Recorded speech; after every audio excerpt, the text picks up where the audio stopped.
ಕರ್ನಾಟಕದಲ್ಲಿ ಉಡುಪಿ ನೋಡಬೇಕು. ಉಡುಪಿಗೆ ಹೋದಾಗ ಭಗವಾನ್ ಶ್ರೀಕೃಷ್ಣನ ದರ್ಶನವನ್ನು ನಾವು ಏನು ಮಾಡ್ತೇವೆ ಅಂದರೆ ನೇರವಾಗಿ ಈಗ ಹನುಮಾನ್ ಮಂದಿರ ನೇರವಾಗಿದೆಯೋ ಆಗ ನಾವು ದರ್ಶನ ಪಡೆಯೋದಿಲ್ಲ. ಆ ಕಿಂಡಿಯ ಮೂಲಕ ನಾವು ಭಗವಾನ್ ಕಿಂಡಿಯ ಮೂಲಕ ಅಂದರೆ ಹಿಂದಿನ ಕಿಂಡಿ ಮೂಲಕ ಭಗವಾನ್ ಕೃಷ್ಣನ ದರ್ಶನವನ್ನು ಮಾಡ್ತೇವೆ. ಅದಕ್ಕೆ ಏನು ಅಂದ್ರೆ ಭಗವಾನ್ ಕೃಷ್ಣ ಕನಕದಾಸರು ಅನೇಕ ಜನ ದರ್ಶನ ಮಾಡಕ್ಕೆ ಹೋದ ಕನಕದಾಸರಿಗೆ ಬಿಡಲ್ಲ, ಅನೇಕ ಪುರೋಹಿತ ವರ್ಗಗಳು ಕನಕದಾಸರಿಗೆ ಬಿಡಲ್ಲ. ಆಗ ಕನಕದಾಸ ಪರಮ ಭಕ್ತ ಯಾರು ಅಂದ್ರೆ ಶ್ರೀಕೃಷ್ಣ. ಹಾಗಂತ ನಾವು ಕೃಷ್ಣ ನಾನು ನಿನ್ನ ದರ್ಶನಕ್ಕಾಗಿ ಬಂದಿದ್ದೇನೆ ಭೂಮಿ ಮೇಲೆ, ಈ ದೇವಸ್ಥಾನಕ್ಕೆ ನಿನ್ನ ನೋಡಲು ಬಂದಿದ್ದೇನೆ, ಆದರೆ ನಾನು ನೋಡಲು ಬಿಡ್ತಿರ್ಲಿಲ್ಲ ಜನ ಅಂತೇಳಿ ಭಜನವನ್ನು ಮಾಡ್ತಾ ಮಾಡ್ತಾ ಏನು ಮಾಡ್ತಾನೆ, ಹಿಂದಕ್ಕೆ ಹೋಗ್ಬಿಡ್ತಾನೆ. ಹಿಂದಿನ ನಮಸ್ಕಾರ ಮಾಡ್ಬೇಕಂತ ಪ್ರಯತ್ನ ಪಡ್ತಾನೆ. ಆಗ ಭಗವಾನ್ ಕೃಷ್ಣ ಕನಕದಾಸರ ಭಕ್ತಿಗೆ ಮೆಚ್ಚಿ ಆ ಇಡೀ ಮೂರ್ತಿಯನ್ನ ಏನ್ ಮಾಡ್ತದೆ, ರಿಟರ್ನ್ ಆಗ್ತದೆ, ಹಿಂತಿರುಗಿದಾಗ ಆಗ ಭಗವಾನ್ ಎಲ್ಲರೂ ಒಡ್ರಾಗ್ತದೆ. ಆಗ ಇಂದಿಗೂ ಕೂಡ ನಾ ಯಾಕೆ ಹೇಳ್ತೇನೆ, ಭಗವಾನ್ ಕೃಷ್ಣ ಮಹಾಭಾರತಕ್ಕೆ ಅಷ್ಟೇ ಸೀಮಿತಲ್ಲ, ಇಂದಿಗೂ ಕೂಡ ಭಗವಾನ್ ಕೃಷ್ಣನ ಲೀಲೆಗಳು, ಭಗವಾನ್ ಕೃಷ್ಣನ ಚಮತ್ಕಾರಗಳು ಇಂದಿಗೂ ಕೂಡ ನಡೀತಾ ಇವೆ. ಹಾಗಾಗಿ ಇವತ್ತು ಉಡುಪಿಯಲ್ಲಿ ಶ್ರೀಕೃಷ್ಣನ ದರ್ಶನವನ್ನು ಪಡಿಬೇಕಾದ್ರೆ ಮುಖಮಂಟಪದಿಂದ ಮುಖದ ಭಾಗದಿಂದ ನೋಡಲ್ಲ, ಹಿಂದಿನ ಗೋಡಿನಿಂದ ಭಗವಾನ್ ಕೃಷ್ಣ ಏನ್ ಮಾಡಿದ ಗೋಡಿಗಳನ್ನು ಒಡೆದು ಕೃಷ್ಣನ ಏನ್ ಮಾಡಿದ ಕನಕದಾಸರಿಗೆ ದರ್ಶನವನ್ನು ಕೊಟ್ಟ. ಇಂಥ ಅದ್ಭುತವಾದಂಥ ಘಟನೆಗಳು ಒಂದ ಎರಡು ನೂರಾರು ಘಟನೆಗಳು ಕೂಡ ಇಂದಿಗೂ ಕೂಡ ನಡೀತಾ ಇವೆ. ಆಮೇಲೆ ಇವತ್ತು ಗುಜರಾತಲ್ಲಿ ನರಸಿಂಹ ಮೆಹ್ತಾ ಅಂತಿದ್ದ, ಅವನು ಕೂಡ ಅತಿ ಜಿಪುಣ ಅಂಥವನ್ನ ಕೃಷ್ಣ ಕನಸಿನಲ್ಲಿ ಬಂದು ನಾನು ನಿನ್ನ ಭಕ್ತನಾಗ್ತೇನೆ ಅಂತ ಹೇಳಿ ಅವ್ರು ದೊಡ್ಡ ಸಾಧು ಸಂತನೇ ಆಗಿ ಹೋಗಿ ಇವತ್ತು ಗುಜರಾತಲ್ಲಿ ದೊಡ್ಡ ಕವಿಯಾದ. ಹಾಗಾದ ನಂತರ ಮೀರಾಬಾಯಿ ಹ್ಯಾಂಗ ನಮ್ಮ ಕರ್ನಾಟಕದಲ್ಲಿ ಅಕ್ಕಮಹಾದೇವಿಯನ್ನ ಚನ್ನಮಲ್ಲಿಕಾರ್ಜುನ ಗಂಡ ಅಂತ ಹೇಳಿ ಅಕ್ಕಮಹಾದೇವಿ ಕರ್ಕೊಂಡು, ಹಾಗೆ ಮೀರಾಬಾಯಿ ಕೂಡ ಗಂಡ ಶ್ರೀಕೃಷ್ಣನ ಗಂಡ ಅಂತ ಹೇಳಿ ಮೀರಾಬಾಯಿನ ಸಾಮಾನ್ಯ ಅಂತ ಒಬ್ಬ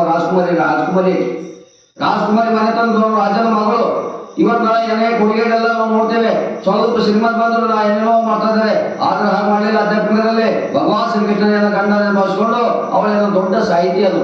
ಇವತ್ತು ಅನೇಕ ಪಠ್ಯ ಪುಸ್ತಕದಲ್ಲಿ ಕವಿತೆ ಯಾವ ಮೀರಾಬಾಯಿ ಬರೆದಂಥ ಕವಿತೆಗಳು ನಾರ್ತ್ ಇಂಡಿಯಾದಲ್ಲಿ ಬಹಳ ಪ್ರಸಿದ್ಧವಾಗಿ ಕವಿತೆಗಳಿವೆ, ದ್ವಯಗಳಿವೆ.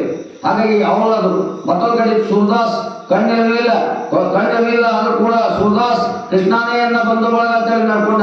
ಆಗ ಒಂದು ಬಾಯಲ್ಲಿ ಬೀಳ್ತಾನೆ ಸೂರದಾಸ್, ಆ ಕೃಷ್ಣ ಹೇಳ್ತಾನೆ ಎಬ್ಬಿಸ್ತಾನೆ, ಆದ್ರೆ ನೀನ್ ದಿವ್ಯವಾದಂತ ದೃಷ್ಟಿ ಕೊಡ್ತೇನೆ, ನಿನ್ ಬಾಯಲ್ಲಿ ಮೇಲೆ ಬಿಟ್ಟು ನಿನ್ ದುಃಖ ಆಗ್ತದೆ. ಆಗ ಸೂರದಾಸ್ ಹೇಳ್ತಾನ ಏನಂತಂದ್ರೆ, ನಿನ್ನ ನನ್ನ ಕಣ್ಣು ಕೊಡಬೇಡ.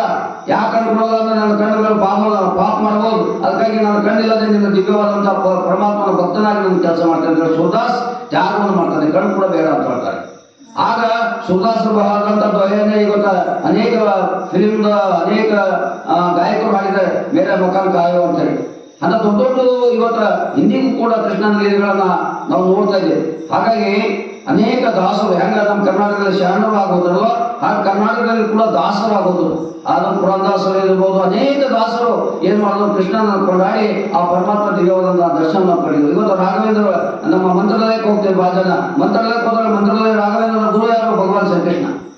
ಇವೆಲ್ಲ ಚರಿತ್ರೆಯನ್ನ ತಿಳ್ಕೊಂಡಾಗ ಆ ಪರಮಾತ್ಮನ ಮೇಲೆ ನಾವು ಹೋಗಕ್ಕೆ ಸಾಧ್ಯ ಆಗ್ತದೆ. ಆ ನಿಟ್ಟಿನಲ್ಲಿ ಇವತ್ತು ನಮ್ಮ ಔಷಿಮೋಡ್ ಕಾಲದಲ್ಲಿ ಭಗವಾನ್ ಶ್ರೀಕೃಷ್ಣನ ಜೀವನದ ಚರಿತ್ರೆಯನ್ನು ಸುಮಾರು 1 ತಿಂಗಳ ಕಾಲ ನಮ್ಮ ಈ ಕಾಲದಲ್ಲಿ ಎಷ್ಟು ಜನ ಭಾಗವಹಿಸಿದ್ದಾರೆ, ಎಷ್ಟು ಜನ ಕೇಳಿದ್ದಾರೆ ಅನ್ನೋಕ್ಕಿಂತ ಮುಖ್ಯ ಎಷ್ಟು ಹೃದಯಗಳು ಪರಮಾತ್ಮ ಕಡೆ ಆಶೀರ್ವಾದ ಆಗ್ತದೆ ಬಹಳ ಮುಖ್ಯ ಆಗ್ತದೆ. ಯಾಕಂದ್ರೆ ಆಧ್ಯಾತ್ಮಿಕ ಇದೆ, ಇದೇನು ಒತ್ತಾಯ ಮಾಡಿ ಕೊಡುವಂಥದ್ದಲ್ಲ. ಈಗಾಗಲೇ ಪರಮಾತ್ಮನ ಅನುಗ್ರಹ ನಮ್ಮ ಎಲ್ಲೆಲ್ಲಿ